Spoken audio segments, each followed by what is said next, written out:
ஒரு வார்த்தை சொல்லும் கர்த்தாவே, என் வாழ்க்கையெல்லாம் செழிப்பாகுமே.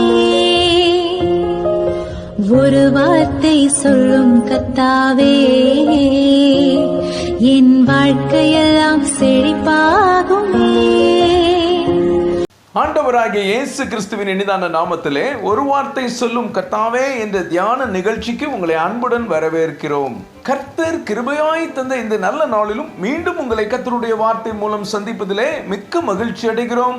நீங்கள் எல்லாரும் சுகமாக இருக்கிறீர்களா? கர்த்தருடைய கிருபையினாலே நீங்கள் எல்லாரும் சுகமாக இருப்பீர்கள் என்று சொல்லி நாங்கள் நம்புகிறோம். கர்த்தருடைய கிருபையும் சமாதானமும் உங்கள் குடும்பங்களிலே பெருகுவதாக.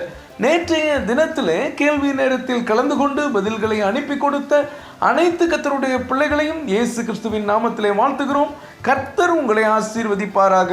ஆகாய் 2ஆம் அதிகாரம் 4ஆம் வசனம். ஆனாலும் செருபாபேலே நீ திடன்கொள் என்று கர்த்தர் சொல்லுகிறார். யோசதாக்கின் குமாரனாகிய யோசுவா என்னும் பிரதான ஆசாரியனே நீ திடன்கொள், தேசத்தின் என் ஜனங்களே நீங்கள் திடன் கொள்ளுங்கள், வேலையை நடத்துங்கள் என்று கர்த்தர் சொல்லுகிறார். நான் உங்களுடனே இருக்கிறேன் என்று சேனைகளின் கர்த்தர் சொல்லுகிறார். கிறிஸ்துவுக்குள் மிகவும் அன்பான தேவனுடைய பிள்ளைகளே, கர்த்தர் இந்த நாளிலும் உங்களை பார்த்து என் அன்பு மகனே, என் அன்பு மகளே, நீங்கள் திடன் கொள்ளுங்கள், வேலையை நடத்துங்கள் என்று கர்த்தர் சொல்லுகிறார். பாபிலோனின் சிறையிருப்பில் இருந்து திரும்பி வந்த யூதர்கள் யூதாவின் தலைவனாகிய செருபாபேல் மற்றும் பிரதான ஆசாரியனாகிய யோசுவாவின் தலைமையில் கர்த்தருடைய ஆலயத்தை கட்டுகிறார்கள். பல்வேறு எதிர்ப்புகள், தடைகள் வருகின்றன.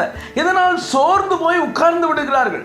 இந்த சூழ்நிலையில் கர்த்தர் தம்முடைய தீர்க்கதரிசி ஆகாயை அவர்களிடம் அனுப்பி அவர்களை திடப்படுத்துகிறார். நீங்கள் திடன் கொள்ளுங்கள், வேலையை நடத்துங்கள், நான் உங்களுடனே கூட இருக்கிறேன் என்று சொல்லி பலப்படுத்துகிறார். அவர்களும் கர்த்தருடைய வார்த்தைக்கு கீழ்ப்படிந்து முழு நம்பிக்கையோடு கர்த்தருடைய வேலையை செய்கிறார்கள். கர்த்தருடைய ஆலயம் கட்டி முடிக்கப்படுகிறது.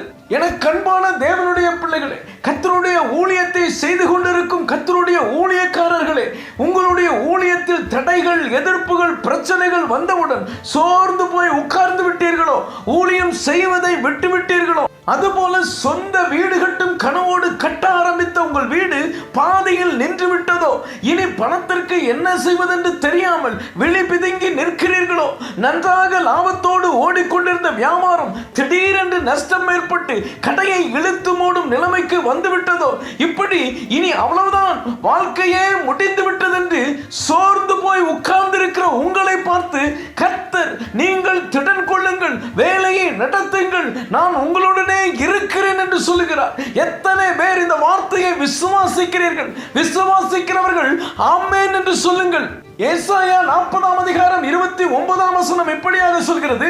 சோர்ந்து போகிறவனுக்கு அவர் பலம் கொடுத்து சத்துவம் இல்லாதவனுக்கு சத்துவத்தை பெருக பண்ணுகிறார்.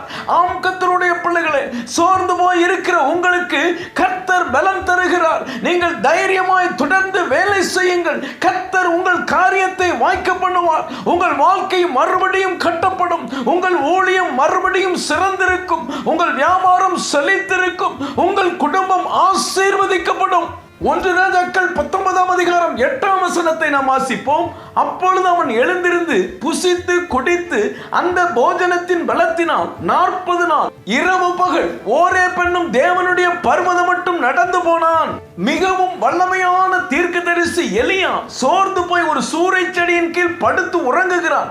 அதுவும் இல்லாமல் போதும் கர்த்தாவே, என் ஆத்துமாவை எடுத்துக்கொள்ளும், நான் என் பிதாக்களை பார்க்கிலும் நல்லவன் அல்ல என்று சொல்லி ஜெபிக்கிறான். இன்றைக்கு நம்மில் எத்தனை பேர் எலியாவை போல படுத்துக்கொண்டு போதும் ஆண்டவரே, என் ஆத்துமாவை எடுத்துக்கொள்ளும் என்று சொல்லிக் கொண்டிருக்கிறோம். சோர்ந்து போகாதீர்கள். எலியாவை கர்த்தர் கைவிடவில்லை. அவருக்கு நெருப்பில் சுடப்பட்ட அடையும் ஒரு பாத்திரத்தில் தண்ணீரும் தலைமாட்டில் வைக்கப்பட்டிருந்தது. எவ்வளவு அன்புள்ள தேவன் பாருங்கள். கர்த்தர் எலியாவுக்காக ஒரு அருமையான சாப்பாட்டை தயார் செய்து சாப்பிட வைத்து பலப்படுத்துகிறார். அதே தேவன் இன்றைக்கு உங்களையும் பலப்படுத்துவார். உங்களுக்கு என்ன தேவையோ அது முன்னமே ஆண்டவரால் தயார் செய்து வைக்கப்பட்டிருக்கும். கவலைப்படாதீர்கள். எபிரேயர் 10ஆம் அதிகாரம் 35ஆம் வசனம் எப்படியாக சொல்கிறது? ஆகையால் மிகுந்த பலனுக்கு ஏதுவான உங்கள் தைரியத்தை விட்டு விடாதீர்கள். என கண்பான தேவனுடைய பிள்ளைகளே, எல்லாம் பாதையில் நிற்கிறது என்று கவலைப்படாதீர்கள். கர்த்தர் மேல் வைத்திருக்கிற நம்பிக்கையை, தைரியத்தை விட்டு விடாதீர்கள். திடன் கொள்ளுங்கள், வேலையை நடத்துங்கள். கர்த்தர் உங்களோடு இருக்கிறார். ஜெபிப்போம். அன்பின் பரலோக பிதாவே, இந்த நல்ல நேரத்துக்காக உம்மை நன்றியோடு உம்மை துதிக்கிறோம், உம்மை ஸ்தோத்திரிக்கிறோம். நீங்கள் திடன் கொள்ளுங்கள், வேலையை நடத்துங்கள் என்று சொல்லி நீர் எங்களோடு பேசினதற்காக நன்றி தகப்பனே. இந்த வார்த்தைகளை கேட்டுக்கொண்டிருக்கிற உம்முடைய பிள்ளைகளாகிய நாங்கள் திடன் கொண்டு வேலையை நடத்த எங்களுக்கு கிருபைகளை தாரும். இந்த வார்த்தைகளை கேட்டுக்கொண்டிருக்கிற ஒவ்வொரு பிள்ளைகளையும் தனித்தனியாய் குடும்பமாய் நீர் ஆசீர்வதியும். இயேசுவின் மூலம் ஜெபிக்கிறோம் நல்ல பிதாவே, ஆமென், ஆமென். இன்றைய கேள்வி, கர்த்தர் கொடுத்த போஜனத்தின் பலத்தினால் எலியா எத்தனை நாள் நடந்து போனான்? A 30, B 35, C 40, D 45.